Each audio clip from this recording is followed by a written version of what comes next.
Welcome to This Week in Local, a Localogy podcast featuring lively conversations about the local digital ecosystem, hosted by Localogy analysts Mike Bolin and Charles Laughlin. Welcome to This Week in Local. I'm Charles Laughlin, Senior Analyst at Localogy. Today, I'm joined by Matt Marx, who's CEO of Evocalize. Matt, how's it going? Hey, I'm doing great, Charles. Thanks for having me on. Welcome back, I should say, to This Week in Local, your previous guest. Today, we have a very specific thing to speak about. Yesterday, we're recording Thursday, the 14th of December. Normally, I don't say what day we're recording, but I think it matters here because yesterday, on the 13th, the FCC, the U.S. Federal Communications Commission, issued a 4-1 ruling to do something which people are just sort of calling closing the lead generation loophole. Did I get that right? You got it. So, Matt, you wrote something on LinkedIn earlier this week, kind of sending up a red flag, I guess, saying this thing is about to happen and it's going to have consequences. So I'm going to rely on you to explain to us what the lead generation loophole was, as you understand it, and as is commonly understood. And then we'll get into why closing it is an issue. Let's just start there. Yeah, sounds great. So just backing up a little so folks know, if you're not familiar with the TCPA is simply the Telephone Consumer Protection Act. It was started in way back in 1991, and it was literally meant for landline phones. So to issue spam laws to prevent an overwhelming of landline phones back all the way back in 1991, and it's been adapted over the years to incorporate more modern communication techniques like emails and text messaging and robocall or automated phone calls that happen between businesses and consumers. And so this there's always been what they're calling the loophole here that's been closed is the ability for a company to collect one consumer identity or one lead and then go and sell it to lots of different parties that may or may not have been expected to receive the lead by the consumer, who then all call and text the consumer, or sometimes email the consumer at once, which results in the consumer getting frustrated because lots of listeners probably have heard this, seen this. I certainly have as a consumer. All of a sudden, you get spam, spam hitting your phone. So I think not we've all just been the through that lead at you least wanted. once. Yeah, at least once, right? So that's okay. The loophole they're closing is this idea of one to many. I submit as a consumer, I submit my lead once to an aggregator, and then they're selling it to lots of parties at once. And we can get into what they're requiring and what that means, but that's the piece they're trying to close. Okay, so what measures did they take in order to close this loophole? I mean, the idea, I think, is to reduce the amount of spam or perceived spam that people are receiving. I think that seems to be the objective on the consumer's behalf.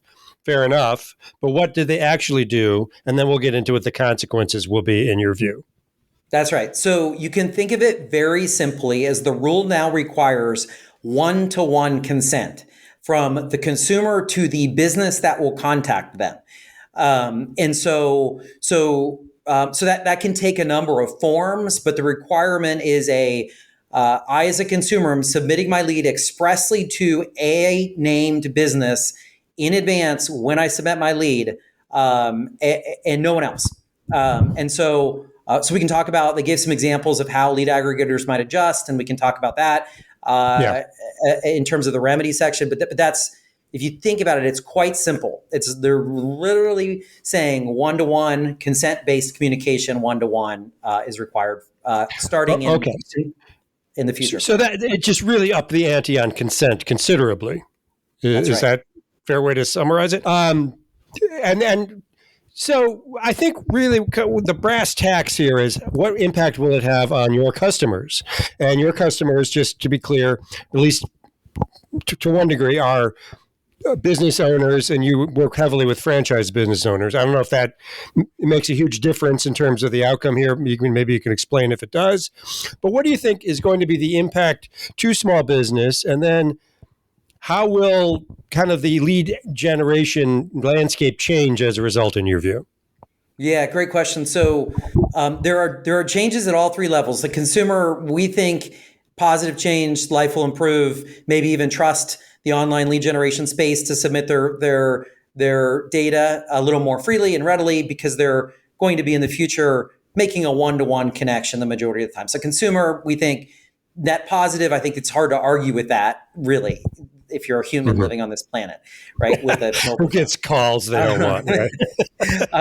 For the lead aggregators, the portals, lead aggregation websites, it has the potential to change their business significantly.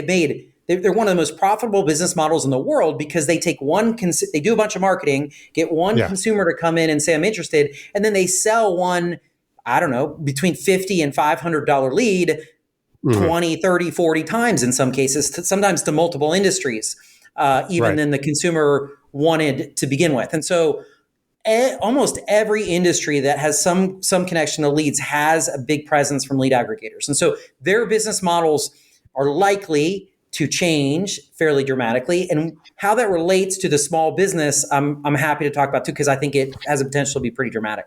Well, I think when I was trying to learn about this quickly, my sense is that, one of the things that seems to always happen when there's a regulation, well-intentioned, or they're always well-intentioned, right? But is that it drives up the cost of doing business for some people, at least. That's always the the common knock on regulation. So that is one of the outcomes here, is potentially acquiring customers is going to get more expensive, at least if you insist on continuing to do it the same way. Is that fair? That's right. I think that's dead on. So we think two things will happen for people, for businesses, for small businesses and medium and large businesses that rely on buying leads from the lead aggregators, which is a not insignificant portion of all these markets, right? We think their costs for these leads are now going to be roughly, and I can explain what I mean by roughly, but roughly one-to-one. And so we think the cost will go up significantly for that lead. It will likely be a higher quality lead because they'll only be getting calls from you, right? So, but the cost will go up significantly. And the volume of those leads in these industries will go down dramatically. There aren't going to be as many leads going around because instead of selling the same lead to lots of industries multiple times, getting maybe distributing 50 leads from one connection, now you're doing one or two leads from one connection, right? So we think those are definitely going to be two ramifications for small and medium-sized businesses for sure. Okay. Before we get into other angles on this, are there industries that when this happened, you think, oh my God, industry X, Y, and Z are really going to feel it? Yeah. I mean, I think it's inevitable to me that the mortgage industry, the real estate industry will feel it, the insurance industry, to some extent, the auto industry, to some extent, the travel industry will see some effects from this. But I think, definitely insurance, mortgage, and real estate are going to be affected by this. I can't see. And how do you think they will adapt, and how do you think they should adapt? Well, the FCC actually anticipated this, and there's some skeptics that have that responded to my, and by the way, fair skepticism, that have responded to some of the articles that we've written that have said, hey, they're just going to amend the terms and conditions. It's going to be a big long form. They're going to pop it in there at the lead aggregation site, and then nothing's going to change, right? So more people things people will agree to without reading? Yes. So The reason I don't think that will happen is I think the FCC has anticipated this as a tactic. They're not super dumb, right? And so they have anticipated this, and they've actually given an example in the brief of how lead aggregators can adapt. And that example is simply, when you gather the customer into your funnel as a lead aggregator and the customer's there, instead of gathering their lead information and then automatically distributing it, you need to provide them with a checklist. A blank checklist is how we think that they intend it, where consumers need to opt into everyone that they choose to provide their lead to and that they opt in to get contacted by those named individuals. That's a pretty dramatic change if that's the way this thing shapes out, right? How many would you go through as a consumer on a mortgage rate website and check, 14 checkboxes or 25 checkboxes, including insurance companies and real estate companies and everything else if you're looking for rate comparisons? No, I check, if I'm a consumer, I think this is the pressure test. I check one or two boxes and say, okay, I want these people to contact me. Or maybe there's a different model altogether that emerges. But that's the change that the FCC has suggested in the course. Okay, so that definitely doesn't allow you to drop a longer T's and C's and then have a one box to check I agree. That would certainly not change anything for most people, right? But that's not what's going to happen. Okay. I don't think you're going to be able to get away with that. Yeah. That would be too easy, right?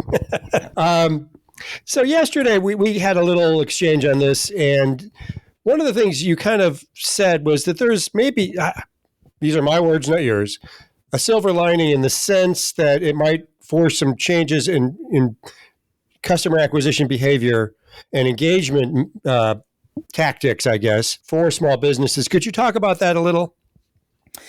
Yeah. So there are two things I think that can be fundamental changes for this. Some are short term and some are mid and long term, right? So I think mid and long term I'll hit first. Mid and long term, I think this can be a big positive for a lot of the people impacted because, as I mentioned earlier, we can restore a little bit of the trust of submitting your information online. If you know, hey, I'm only going to get a call from the person I intended to get to submit my information to get a call back from, I feel like consumers over time will begin to trust online lead submission more than they do today, and that will benefit the ecosystem. We'll kind of return, I think, to the way digital leads used to work, which is the equivalent of a personal handshake, right? Of a hey, knock on the door of a physical business, and hey, I'd like to learn more about this thing that I'm interested in, right? And so I think that's a positive mid and long term shift that we'll see from this.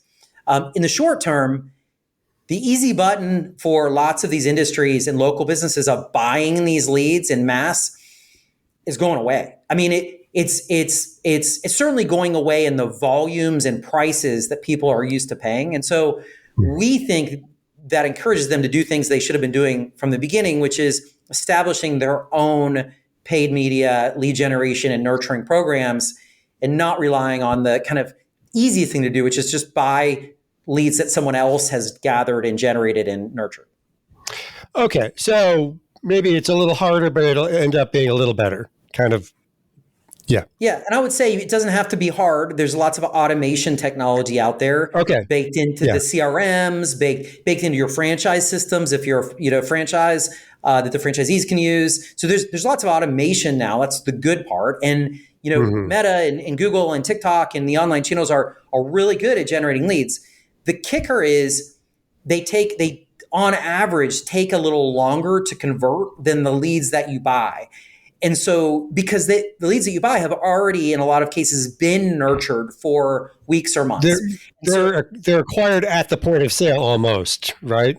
That's right. And so what you need to do is you need to start that process of getting your message and your brand, building your reputation, providing valuable content to people sooner, so that when you're ready to gather their lead and when they're ready to transact after gathering the lead, you're there. And the benefit to that is you can get in front of the portals, be the go-to, not have to compete with lots of other people calling them at the same time, and it's going to be a lot cheaper. So those are the benefits, but you have to do it in advance and invest for weeks, or even months ahead of time for those leads to matriculate down across the pipe. Yeah. So often when these things happen, when there's a dramatic change, there's a shock, and then there's, the shock can put some people out of business or whatever. Is there going to be a shock, and what do you think it will look like? Yeah, I think there are going to be two shocks. I think the first shock is going to be at the lead aggregator level. That has been one of the most profitable business models that we've ever seen. I mean, no surprise, right? When you can sell $150 lead a zillion times, right? I wish I was in that business up until today. They've been printing money for a while, right? So it's a defunding, I think, to some extent. I think it's too powerful to go out of business, but I think there's going to be a defunding of that business model. What about certain players? Will certain weaker players fall out? I mean, there's got to be some of that.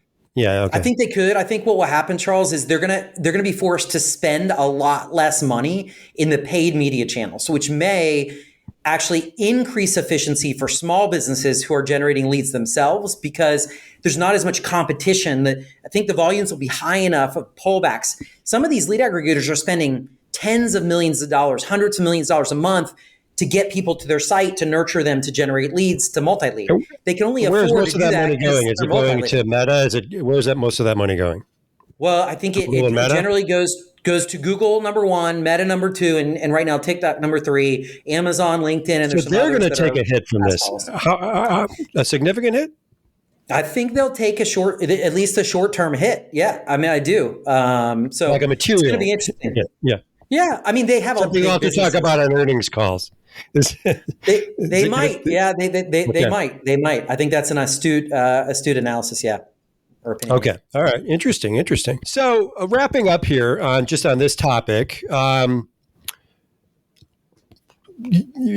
advice. You kind of said this in terms of changing how you acquire leads, being more direct in terms of your nurturing, et cetera, et cetera. But if let's say I'm a mortgage broker or any of these categories you mentioned, what do I do tomorrow to adapt?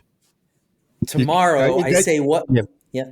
Tomorrow, I ask myself the question: how much exposure do I have? How many leads am I depending on that are being purchased through third parties every day, every week, every month? So it's the first thing I do. Because if you're not buying third party leads, you're generating them yourselves.